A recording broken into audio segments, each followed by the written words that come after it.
Welcome to this week's video, and we're checking out the second coin that's been released in the Mary Anning collection.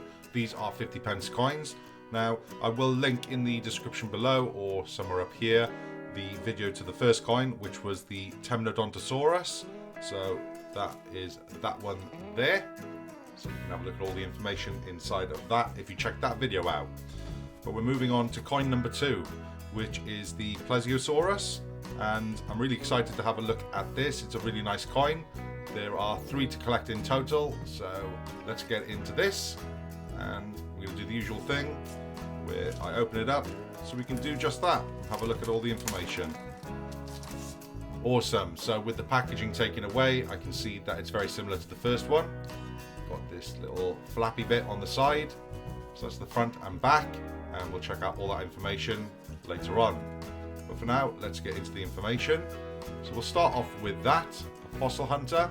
And as usual, I'm going to scan along now, and if you want to have a read of the information, you can pause it and do so at your own pace. Strange shapes. Mary Anning learned about hunting for fossils from her father, who sold them to tourists to make extra money. Petrified in the rocks were strange shapes that people thought were the remains of animals killed in Noah's flood.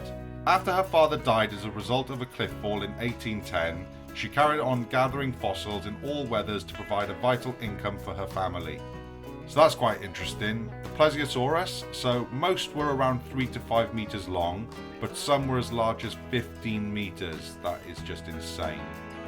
And then at the bottom there, we've got a bit of information about the design and the designer. So just before we get onto the coin itself, we're going to check out the coin specs. Of course, it's a 50p coin. The alloy is copper nickel. The weight is 8 grams. Diameter 27.30 millimeters. The quality is brilliant uncirculated. Obverse designer Jody Clark and reverse designer Robert Nichols. So now over to the coin itself. Starting off as usual with the obverse of the coin. 2021 Elizabeth II, Jody Clark's 5th portrait of the Queen. And I think that there is actually a few pieces of dust or dirt between the plastic and the coin. I can't seem to get that off. And then finally the reverse of the coin. Plesiosaurus, Mary Anning, 1823. And yet another fantastic design from the Royal Mint. This is obviously coin number 2 of 3, so just one more to go.